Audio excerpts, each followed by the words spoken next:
예, 반갑습니다. 오늘 강의, 10번째 강의가 되겠는데요. 그동안 한참 쉬었기 때문에 오늘은 한번 정리하는 의미에서 처음부터 한번 중요한 부분만 이렇게 한번 돌아보는 시간 갖도록 그렇게 해보겠습니다. 그리고 다음 주에는 일본으로 건너가는 우리 기독교와 또 일본에 나타나 있는 기독교 흔적들을 살펴보고요.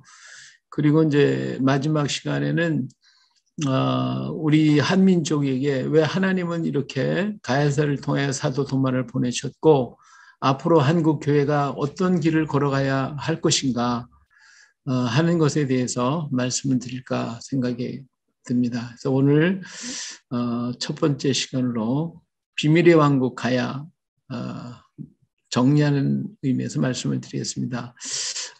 제가 여기 처음에 한 것은요, 저희가 손길 문화원 여기서 제가 있는 곳이고요. 전화번호 몰라서 여기 하시는 분도 있는데 여기 전화번호 주시면은 이 가야 탐방도 하실 수가 있고요. 오시면 1박 2일이나 2박 3일 동안 가야 탐방하시고 저녁 시간에는 세미나 하시고 이렇게 해서 좋은 시간들 이렇게 가질 수가 있습니다. 신청하시면 좋겠고요. 또 우리 선교사님들도 이렇게 아까 뭐 피카라고 하셨는데 이러한 시간이 있을 때 한번 방문하시면 아마 도움이 되지 않을까 생각이 됩니다. 예, 우리 손길 문화원은 하나님의 손길이라는 의미고 역사 속에서 하나님의 일하시는 손길을 찾아서 우리가 지금 사역하고 있습니다. 우리 중심 사역은 가야사를 통해서 우리 민족의 정체성을 깨닫게 해서 하나님께로 돌아가게 하는 것이고요. 복음과 훈민정음 사역 그리고 사도 도마 성지순례 등 이런 것들을 하고 있고요. 제가 쓴 책으로서는 사도 도마와 아시아 교회 그리고 복음과 훈민정음 책이 있고요. 전에 지은 책으로서는 실용 한글 그리고 루세 이야기 책이 있습니다. 우리 가야사를 이해하기 위해서 우리가 여기 중요한 책들이 있는데 염동욱 목사님이 쓰신 한국과 이스라엘 역사의 비밀이라는 책과 정학봉 목사님이 쓰신 사도 도마의 이야기 그리고 역시 염동욱 목사님이 쓰신 새로운 이스라엘 왕국에 대해서 보시면 되겠고요. 저는 서울신대에서 공부하고 연세대에서 세퍼드 유니버시티 또 유니언 세미너리 그리고 45년간 목회 생활하고 지금 은퇴 중에 이 사역만 하고 있습니다. 예, 요 주소 기억하셔서 연락하시고 찾아오시면 됩니다. 자, 오늘 복습으로 도마와 가야가 소개된 것은 1987년 8월 달에 그 순복음교회에 다니는 유식 선생님에 의해서 지금 유식 장로님이신데 이분을 통해서 시작이 됐다고 말할 수 있습니다. 그래서 이때에 처음으로 영주에 있는 도마 석상을 찾게 되죠. 자, 이것이 바로 영주에 있는 도마 석상입니다. 이건 참 깨끗한데요. 지금 많이 지저분해졌고 많이 훼손이 돼 있어요. 좀 안타까운 마음인데 어떻게든지 이걸 좀 복원 다시 이렇게 좀 관리를 하려고 좀 노력 중에 있습니다만은 잘 되기를 위해서 기도해 주시기를 부탁을 드리겠습니다. 여기는 글자가 있는데 이 글자를 그러니까 어떤 글자인지 몰라서 이상식 박사님이 이 글자를 해석하기 위해서 영국과 미국에 가서 2년 동안 교환 교수로 가셔서 이 글자를 해독을 하셨어요. 그래서 이 글자는 타우라는 글자인데 우리가 보면 해트나 해자 같은 글자가 돼요. 근데 이 해트나 해 글자는 여기 떨어져 있으니까 아니고 해트가 되는데 이것이 각이 딱 져야 돼요. 근데 이 안에 이 원을 그리고 있어서 이거는 우리 R자를 보면 이렇게 끄트머리가 러시아의 R자를 보면 이게 반대로 됐거든요. 그래서 이렇게 안쪽이 둥글게 되어 있거든요. 그래서 이것이 타우자가 R자 비슷하게 만들어져 있어요.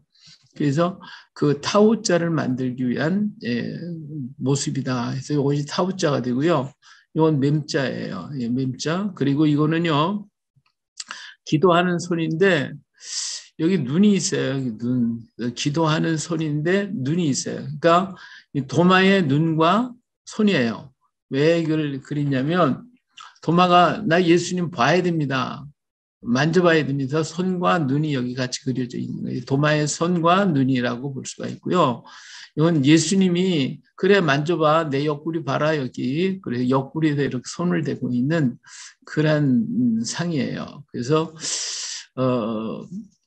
이걸 우리 조국현 목사님은 도마는 기도하는 사람 이렇게 그냥 일반적으로 해석을 하셨는데 도마는 예수님을 만져보고 만져본 사람 이렇게도 뭐 해석할 수가 있을 것 같아요. 그림이 이렇게 표가 되어 있기 때문에요. 그래서 이장식 박사님이 아시아 고대 기독교사라고 하는 책을 이 미국과 영국을 가서 배워가지고 오셔서 이때 최초로 도마상이라고 하는 그러한 이야기를 하시기 시작했고요. 도마가 왔다고 하는 말을 학계에 공식적으로 보고를 하게 됐는데 이 보고를 하고 난 다음에 이장식 박사님이 그냥 욕을 많이 먹었어요. 협박도 많이 당하고 무슨 소리를 하고 있냐 정신 나간 소리 한다고요.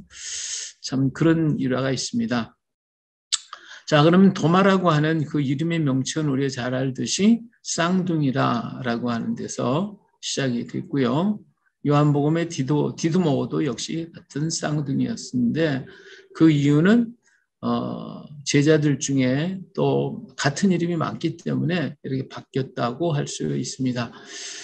또 성경엔 두 개의 신앙 고백이 있어요. 하나는 베드로의 신앙 고백이 있는데 이건 제3자적인 고백입니다. 왜냐하면 하나님께서 가르쳐 주신 그 감동에 의해서 한 것이지만 주는 그리스도시요 살아계신 하나님의 아들이십니다라고 하는 말은 굉장히 신학적으로 중요한 것이고 이런 신앙의 고백이 있을 때 우리는 하늘나라에 들어갈 수 있게 된 거거든요. 그래서 하나님 예수님이 내가 너에게 천국 열쇠를 주겠다 이런 얘기를 했어요. 다시 말하면 이 신앙 고백이 있어야 우린 천국에 들어갈 수가 있는 거예요.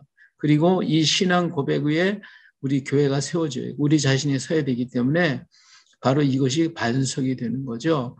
굉장히 중요한 것이지만 베드로가 고백한 것은 그저 감동에 의해서 잠깐 고백한 것이기 때문에 나중에 베드로는 예수님을 배반하는 그러한 일을 자행하게 됩니다. 다음 두 번째 신앙 고백이 있는데 바로 베드로 도마의 신앙 고백입니다. 도마는 예수님을 만나고 난 다음에 나는 봐야 됩니다. 만져야 됩니다. 그래서 예수님을 손을 만지고 옆구리에 손을 넣고 그리고 난 다음에 그는 이런 고백을 했죠. 이제부터 당신은 나의 형이 아니고 나의 주가 되고 나의 하나님이 되십니다. 이런 신앙의 고백을 통해서 도마는 뒤돌아본 적이 없이 땅끝까지 복음 들고 이 한반도에까지 와서 복음을 전했고 그리고 순교적인 정신을 가지고 끝까지 복음 전하다가 정말 순교를 한 사람이에요. 그렇기 때문에 우리 신앙 고백의 그 내용은 베드로의 신앙 고백이 돼야 되겠고 그리고 신앙 고백은 도마의 신앙 고백이 우리에게 있어야 한다고 봅니다. 이 도마는요, 예수님의 그 12 제자들이 성령 체험하고 난 다음에 제비를 뽑아서 각각 지역을 정해서 갔는데 도마는 인도가 뽑혔죠. 인도에 올라가기 위해서 지금 에데사라고 하는 지역으로 올라가게 돼요. 지금 터키의 우르파 지역인데 여기에는 오스로벤 왕국이 있었던 곳이에요. 이 오스트리아 왕국은 로마 제국과 중동 지역을 지배한 파르티아 제국의 그 사이에 있었던 나라라고 말할 수가 있어요. 이 파르티아가 바사 지역에 로마와 중앙아시아 지역의 강한 나라들 사이에 있는 조그만 나라였지만 굉장히 중요한 그러한 나라가 바로 파르티아 지역이에요. 에데사 지역인데 이 에데사 지역에 도마가 아따이를 보냅니다. 이 아따이가 누구냐면 바로 다데오라고 하는 사람인데 이 다데오가 에데사로 가서 아부가로 왕에게 기도를 해주게 되죠. 그래서 이 아따이 그 사역이 유세비우스는 아주 자세하게 기록을 했고 이 에데사 지역이 굉장히 중요한 지역이라고 하는 것을 볼 수가 있습니다. 4세기 초에 요세비우스가 에데사의 왕실 문서 보관 창고에서 시리아 문서를 발견하게 되는데 이것을 시랍으로 번역을 하게 되죠. 여기에 보니까 이 편지가 나왔는데 이 아부가르 왕이 예수님에게 보낸 편지예요.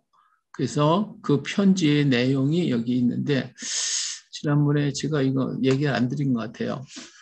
그 내용을 보면 나 아부가르 우카마 에데사의 군주 예루살렘 지역에 나타난 훌륭한 구세주 예수에게 문안하오니 나는 당신과 당신의 치료에 관하여 특별히 마약이나 약초를 쓰지 않고 잘 고친다는 이야기를 들어와서 더욱이 장님에게 시력을 회복시키고 절름마리가 걷도록 하며 문둥이를 깨끗이 하고 더러운 악령과 악마를 몰아내며 고질병으로 고통받는 사람을 고쳐주며 심지어 죽은 자를 다시 일으키는 경지에까지 이르렀다는 소식을 익히 들었어.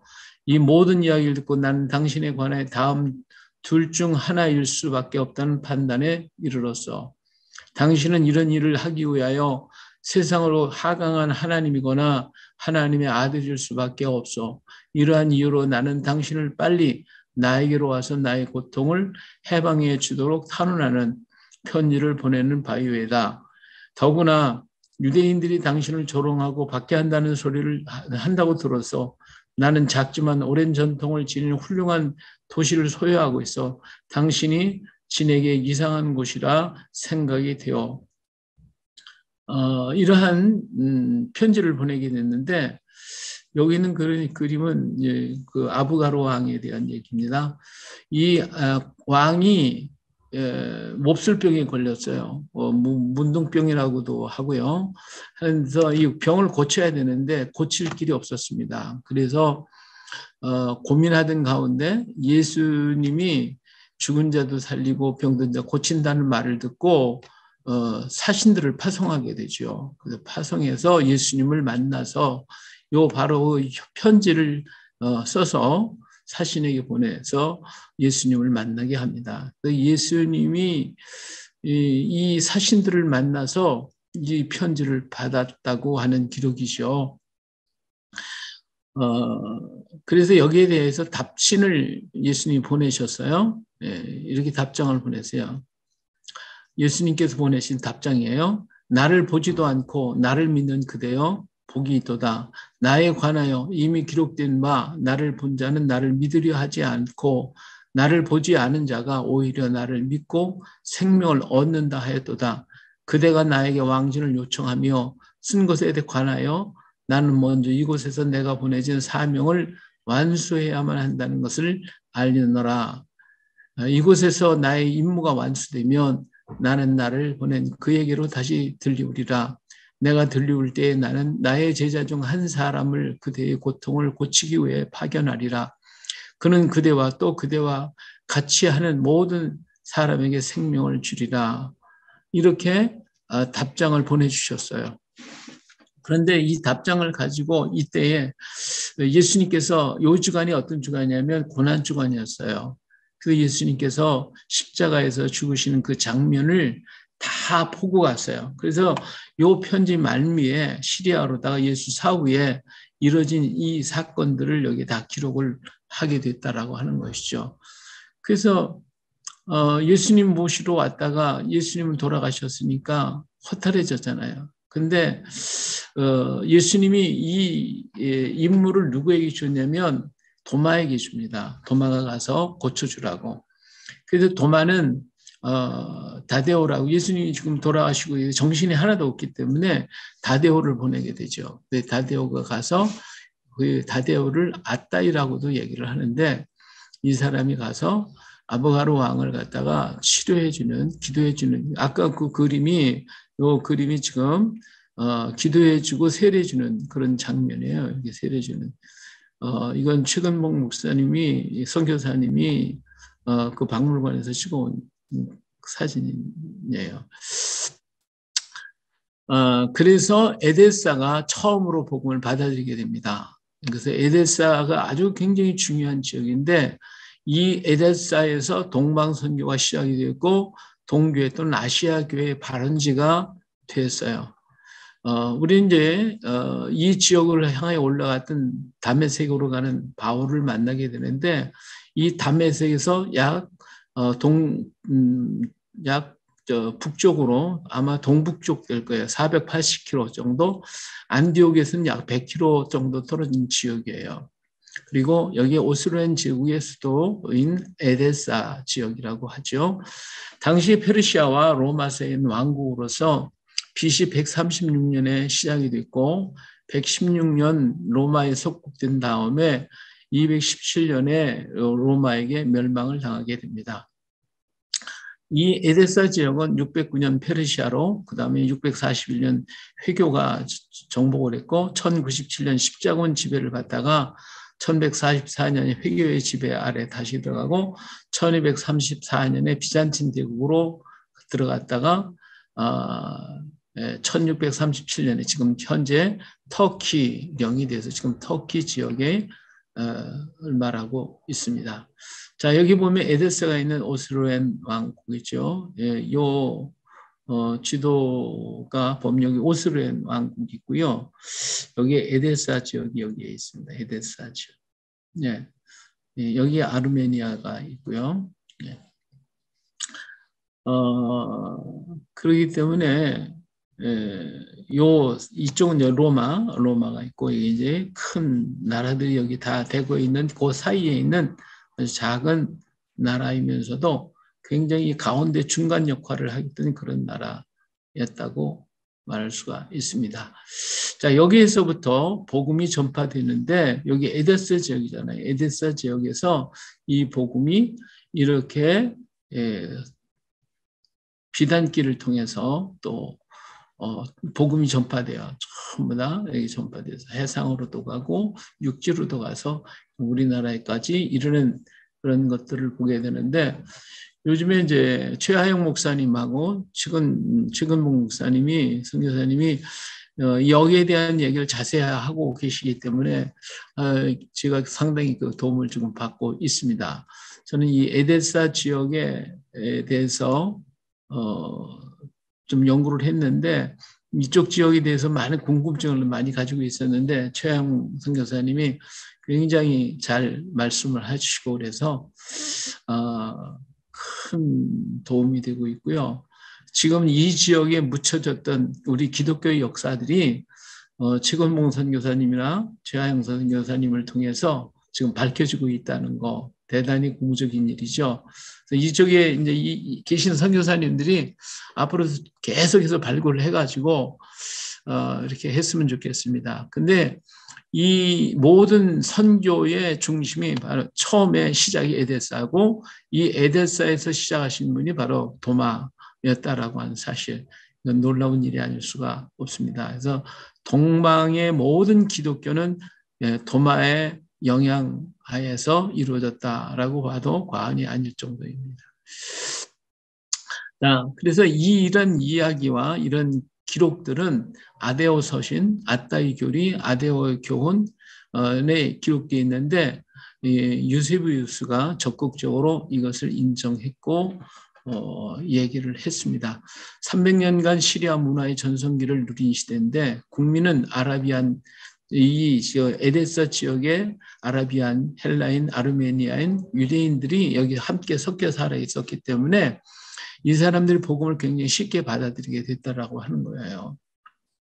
그리고 나중에 조로아스터교 문화권에 속하는 페르시아, 힌두 문화권에 속하는 인도, 불교 문화권에 속하는 중앙아시아, 몽고, 그리고 7세기 초에 유교 문화권에 속하는 중국, 당나라에까지 이 선교의 영향이 선교가 이루어졌다고 하는 것. 이것이 엄청난 역사를 이룬 지역이 바로 에데사 지역이었고, 이 에데사 지역의 복음이 증거될 수 있었던 것은 도마의 영향이었다라고 하는 것은 놀라운 일이 아닐 수가 없습니다. 자, 그러면 여기에 도마가 보냈던 다데오가 누구였을까라고 하는 거죠. 이 다데오라는 사람은 에데사에서 학식이 있는 한 시민이었는데 예루살렘에 갔다가 요한의 설교를 듣고 세례를 받아서 그의 제자가 되었다고 합니다. 그리고 이 다데오의 행전에서 보면 에데사에는 오순절 전에 벌써 복음이 전파되었다고 하죠. 다시 말하면 도마가 다데오를 보낼 때 오순절 이전이거든요. 그래서 가가지고 왕한테 기도를 해주고 왕은 치료를 받고 나서 그 왕이 너무 고맙고 감사해서 그 지역을 전부 다 예수 믿는 그런 지역으로 선포하게 됐다라고 하는 것입니다. 그래서 이 에데사 지역이 처음으로 복음이 전파된 것이죠. 예수님의 순환 후에 제자리에 서졌을 때 다데오는 도마의 명을 받고 그의 고향인 에데스로 가서 아부가로 왕을 기도해 주므로 에데스에 복음을 전했다. 거죠. 자, 그래서 도마의 여정을 우리가 살펴보면 예루살렘에서 인도를 가기 위해서 유브라데스 강인 에데스 지역으로 올라가서 그 에데스 지역에서 그 유프라데스 강을 따라서 페르시아만으로 내려오게 됩니다. 그리고 여기에서 페르시아만에서 아라비아를 거쳐가지고 현재 파키스탄에 있는 인더스 강의 강변에 도착을 해가지고 인더스 강변에서 그 상류 지방 인도 북부 지역으로다가 옮겨가게 됩니다. 그리고 북부 지역에서 아르메니아 그리고 남쪽에는 시리아 지역이 있는 그곳인데 바로 에데사에서 300마일 동쪽 티그리스강 건너 아스루이 도시 지금 이라크 지역 아르벨라 아르메니아 지방에 이런 곳에 그 에데사 지역에서 복음이 전파되었던 것을 볼 수가 있고요. 또 이곳에서 복음을 증거했던 도마는 인도 북부 지방으로 올라가서 겐지스강을 따라서 동쪽으로 이동해가지고 아이타국과 미조람 지역으로 이동을 하게 됐다가 거기서 다시 말레이 반도를 거쳐서 한반도에 이르게 됐다라고 하는 것입니다. 그 지역을 이렇게 보면 바로 여기에 이렇게 돼 있어요. 여기에 보면 여기가 다메섹이고요. 여기가 안디옥입니다. 안디옥. 여기 안디옥에서 약 북쪽으로다가 에데사 지역이 여기가 있습니다. 터키 지역. 여기서 유프라데스 강을 타고서 하루로 내려오게 되면 여기에서 인더스 강이 여기까지 오죠. 그래서 여기서 이제 이 파키스탄이 있는데 파키스탄에서 인더스 강을 타고 북쪽으로 올라가면 히말라야입니까? 예, 산맥이 나오죠. 바로 이 지역이 여기 겐지스 강이 있어요. 겐지스 강. 이 겐지스 강이 동서로 흐르거든요. 그래서 여기서 또 배를 타고 이 골짝골짝마다 다니면서 복음을 전해 가지고 마지막 여기가 미조람이라고 하는 곳이에요. 이 중간에 아이타국이 있어요. 그래서 이 미조람 지역에 와서 말레이 반도 쪽에 우리 유대인들이 있다, 이스라엘 사람이 있다는 말을 듣고 여기 오게 되죠. 그래서 여기에서 복음을 전하고 그 다음에 또 우리 한반도에 이스라엘 잃어버린 양을 찾아서 여기까지 오게 되어집니다. 그리고 여기에 오는 과정은 과연 어떻게 왔을까라고 하는 것인데 이 조류가 이렇게 흘러요. 이렇게 조류가 북쪽으로 이 시베리아 쪽으로 이렇게 물이 흘러가고 또 시베리아에서 내려오는 물로 물살이 바뀌게 될 때에 여기에 의해서 이것을 타고 왔는데 이것을 갖다 크로시오라고 해류라고 얘기를 하죠.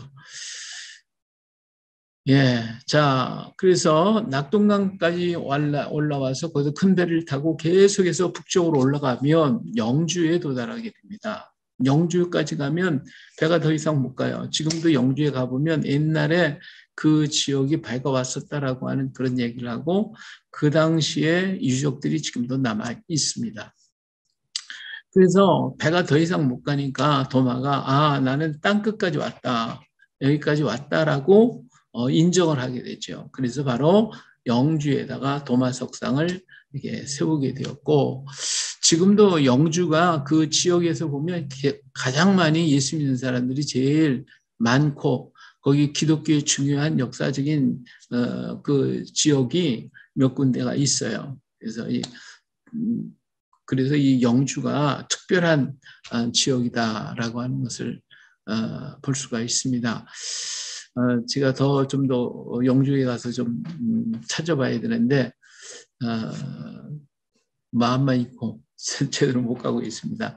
영주 지역에 더 가야 되겠고 그 영주 석상이 있어서 이 보존을 위해서 지금 여러 각도로 돌아보고 있습니다만은 잘 되기를 위해서 기도해 주시길 바랍니다. 지금 아직은 발표하기가 좀 어려운 건데, 좀 나중에 되면, 되든 안 되든, 여기에 대해서, 말씀을 드리도록 그렇게 하겠습니다. 근데 거기에서 영주에서 내려오면, 이 남쪽으로 오다 보면 청도가 있습니다. 이 청도라고 하는 것은 물길로서 맑은 길이라는 뜻이에요. 그래서 물길이 청도에 이제 머물게 되는데 이 청도에도 이제 외국의 상인들이 참 굉장히 많았고 거기에 이서국이라고 하는 나라가 있었어요. 과거에. 근데 이서라고 하는 말이 이스라엘이 준 말이에요. 그래서 왜 이서라고 그랬느냐? 이 경기도 사람이 아니 경상도 사람이 스 발음을 못해요. 스 그러면 서 그래요. 그래서 이서가 됐어요. 이서국이라고 그래요. 이스라엘을 이서. 그래서 이 한자로 쓰니까 뭐라고 썼냐면 요 저이자 저쪽에서 왔다. 선역 저 서쪽에서 온 나라다. 이 고자는 그냥 옛날에서 고자를 붙은 거고 원래는 이서국이라고 얘기를 합니다. 지금도 가시면 볼 수가 있고요. 이서국의 왕궁터, 그 군사들이 있었던 곳, 전쟁했던 곳 그런 것들을 가서 찾아볼 수가 있습니다. 그리고 이 청도가 유명한 것이 뭐죠? 솥싸움이 유명하죠. 솥싸움이 유명한 이유가 있어요. 옛날부터 여기가 우공리라고 있어요. 우공리. 그래서 옛날에 소를 많이 키웠던 곳이다. 왜 우공리가 있냐? 그 옆에 성공리가 있거든요.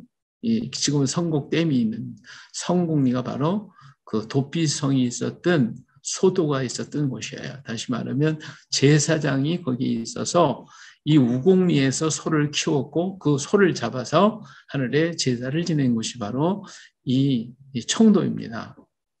그래서 도마는 이 청도에 와서 복음을 전하게 됐죠. 복음을 전했는데 이서국의 바로 옆에 산을 넘어가면 사로국 경주 쪽에 사로국 이 샤론 들판처럼 넓어서 그 사로국이 있는데 이 사람들이 들어보니까 하나님을 믿어야 할 이서국 사람들이 하나님은 안 믿고 이상한 사람이 와가지고 뭐 엉뚱한 신을 전하니까 이거 안 되겠다 해가지고 41년에 도망가서 복음을 전했는데 이 소식이 사로국에 전해지자 사로국에서 42년에 쳐들어오게 됩니다. 그래서 사로국과 이서국의 전쟁이 일어나게 되죠. 이서국에 두 아들이 있었는데 하나는 뇌질주일이고 하나는 뇌질청이라는 아들이 있었는데 뇌질주일은 후일에 북쪽으로 가서 고령에 가서 대가야를 세웠고 그 다음에 뇌질청에는 남쪽으로 와서 김해로에 가서 그래서 여기서 뇌질청이가 도마를 만나게 됩니다. 도마를 만나요. 도마를 만나서 그는 와서 통곡을 하고 기도하고 부르짖어 울며 부르짖을 때에 도마가 그를 축복하고 기도할 때 성령이 불이 떨어졌거든요. 그래서 그가 하나님 앞에 그 말을 이 금덩어리를 갖다 바쳐요.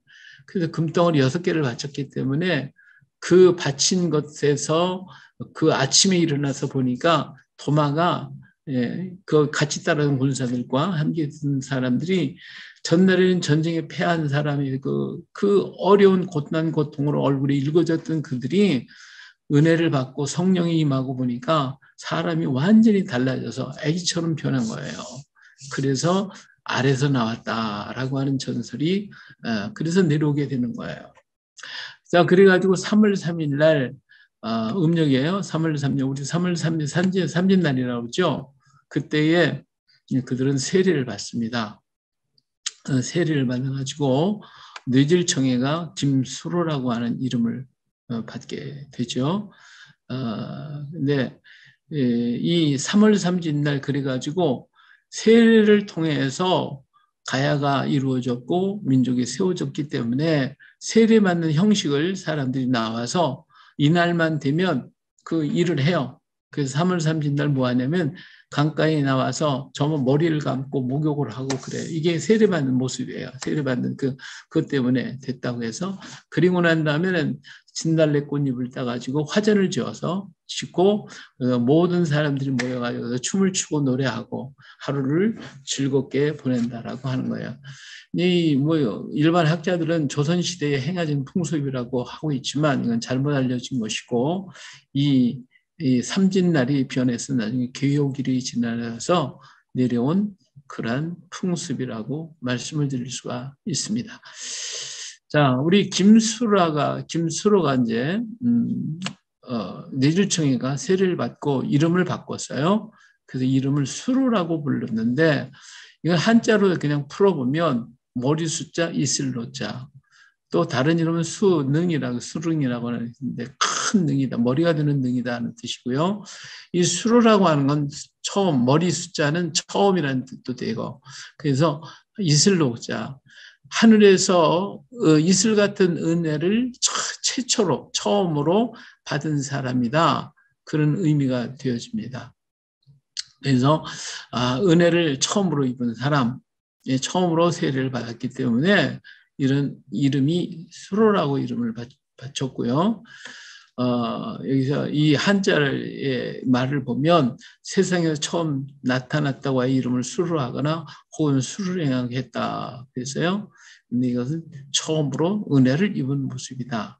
근데 이 수로라고 하는 이름을 또 히브리어의 원어로 가서 보면 사르라고 하는 이름이 되어져요. 사르라고 하는 이 사르라는 말은 지도자, 왕이라고 하는 의미가 또 담겨져 있습니다. 그렇기 때문에 김수로라고 하는 말을 한자로 썼기 때문에 원래 사르였는데 수로라고 이름이 되었는지 그렇게 또 우리가 볼 수가 있겠죠.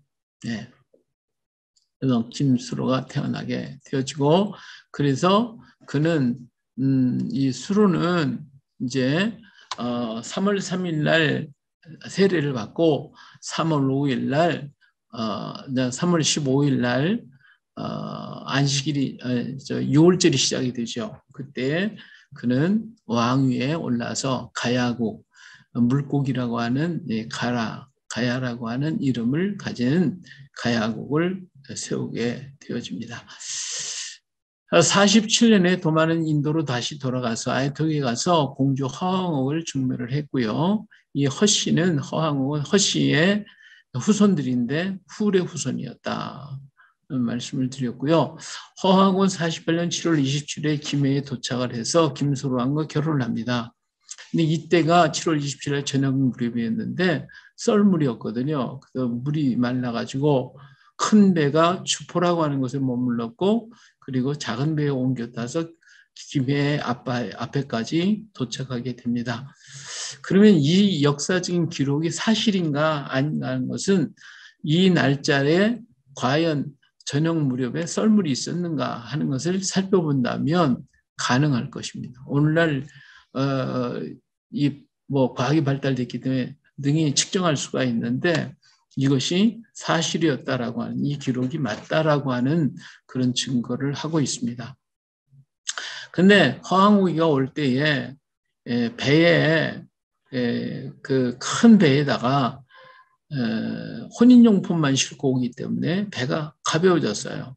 그래서 파도를 만나가지고 돌아가가지고 다시 이 파사석을이라고 하는 돌멩이를 바닥에다 깔아가지고 그리고 왔습니다.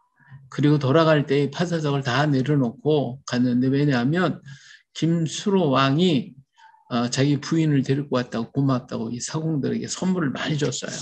그 선물이 중에 이제 쌀이 있어요.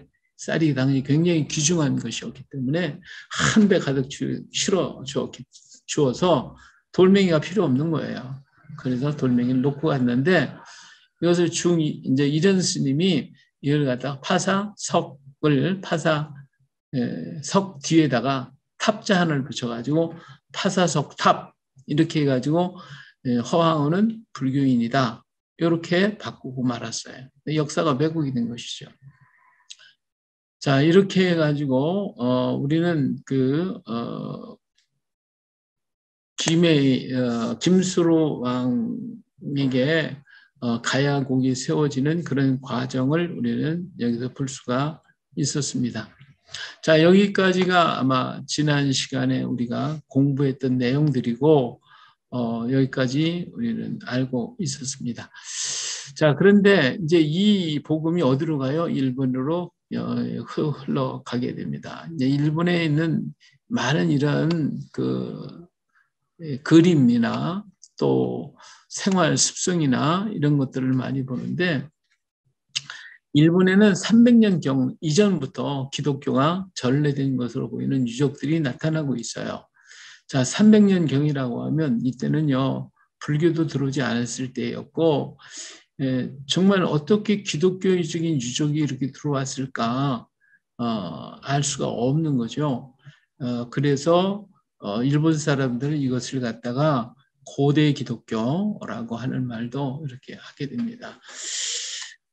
여기 있는 것은 불상인데 가슴에 십자가가 있잖아요. 그렇죠? 십자가가 있어요. 그래서 이것은 불상으로 위장된 성모상입니다. 이런 것들이 일본에서 발견이 되었고요.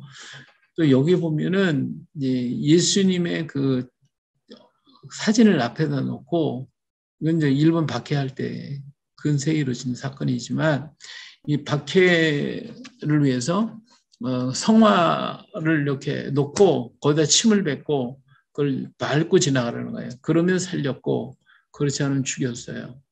예, 이런 그런 것들이 지금 유적으로 지금 많이 남아 있어요. 이런 박해 시절에 있었던 그 그림들이고, 지금도 가서 보면요, 절로 만들어요. 절인데 가서 보면 이 절간처럼 되어 있는데 이렇게 돌아서면 전부 기독교의 십자가가 그려져 있고, 그래서 절로 위정한 기독교가 일본에 지금 많이 있어요. 그런 지역들이 많이 있는 걸 볼 수가 있어요. 자, 일본에 넘어간 기독교 가운데서 허황우가 전해준 다도가 있는데, 이 다도는 다른 게 아니라 뭐예요? 성찬식이에요. 성찬식하는 모습을 이렇게 보였는데, 일본의 그 다도를 전해준 사람이 센노리큐라는 사람인데, 이 사람이 그 성찬식의 그 형태를 그대로 모방해가지고 오늘 그 일본의 다도를 전해준 다도를 만들어낸 사람이 센노리큐라고 하는 사람이었죠. 근데 원래는 여기 성찬식이었어요. 다도의 시작은 성찬식이었다. 이게 이 과자, 참 차라고 하는 차는 그리스도의 피였다. 피를 얘기하고 있고요. 과자는 그리스도의 몸이다. 이렇게 표시를 하고 있어요. 이렇게 성찬식의 모습을 하고 있는데, 지금도 그 일본 다도를 가만히 보면 이 다실이 있어요. 다실이 있어가지고 그 안에 몇 명만 들어가서 아주 엄숙하게 다주가 인도해 주는 대로 이렇게 하고 있죠. 우리나라에도 이게 허황우가 차를 가지고 와서 그 성찬식을 했거든요. 그리고 제사를 지낼 때 어른을 섬길 때 전부 다 우리는 옛날에 제사가 없었어요. 이 제사는 신에게만 드려지는 것이었기 때문에 절대로 제사라고 쓰지 않고 차례를 지냈어요. 차례. 그래서 차를 대접하는 예단 말이에요. 어른들을 앞에서 놓고 어른들에게 차를 공경하는 그러한 예를 했는데 여기 이렇게 이제 성찬식 하기 위해서 이렇게 준비하는 것처럼 이런 예법을 가지고 어른들한테 공경을 했어요. 대접을 했어요.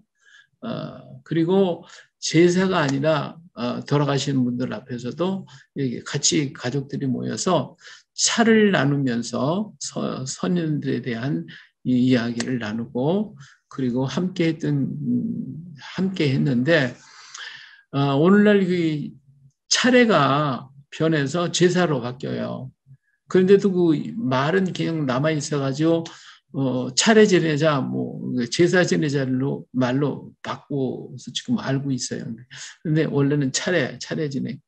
근데 그것이 제사, 유교가 들어와서 이 차례가 변해서 제사로 바뀌었다.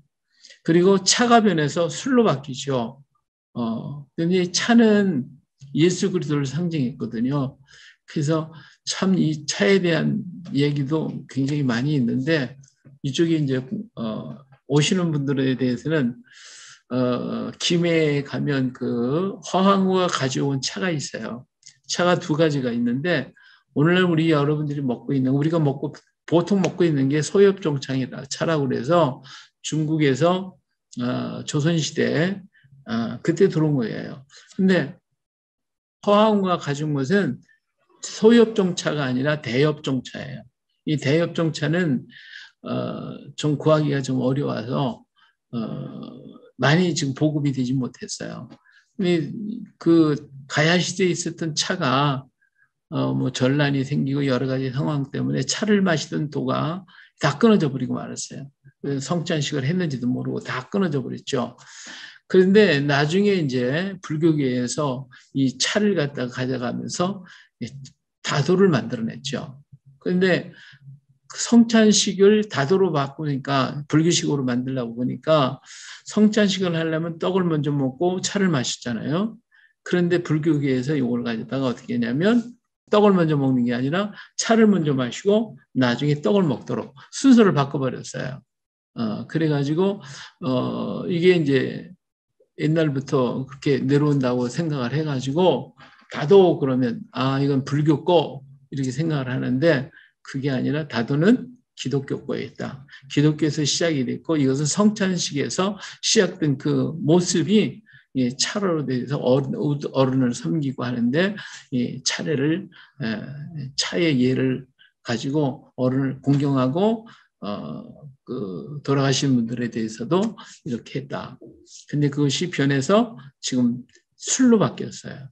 차가 아니라 술로 바뀌었는데 이 술은 차에 비해서 굉장히 참 떨어지는 그러한 것이죠. 이 사실을 모르고 우리는 그저 제사 그런 술 그리고 다도 그러면 불교 불교식으로 그렇게 하고 있습니다. 사실은 그게 아니다. 기독교 거다라고 하는 자부심을 가지고 오늘날 우리가 새롭게 이 다도를 좀 기독교 안에서 만들어냈으면 좋겠습니다. 대엽종차를 김해시에서 과연 허황과 가져온 차가 대엽종차니까 그 차가 어디인가 있을 것이다. 차나무가 어딘가 있을 것이다 하고 찾아서 찾은 것이 우장춘 박사님이 찾았어요. 그래서 그걸 찾아가지고 그 200년 된 차나무를 발견해가지고 그 나무에서 나온 그것을 번식시켜가지고 오늘날 김해시에서 이 차나무에서 나온 것으로 차를 만들었는데 그 차 이름이 장군차입니다. 이 장군차. 이 차를 마시면 아주 혈액순이 굉장히 좋아요. 여기 오시는 분들은 그 장군차 시음을 하고 하시는데 좋다고 많이들 사가시더라고요. 하여튼 여기 오시면 많은 좋은 거 보실 수가 있습니다. 자, 오늘은 여기까지 하도록 하죠. 예, 정리를 이렇게 한번 했습니다. 뭐 질문 사항이 있거나 또 말씀 나누실 거 있으면 나누셨으면 좋겠습니다.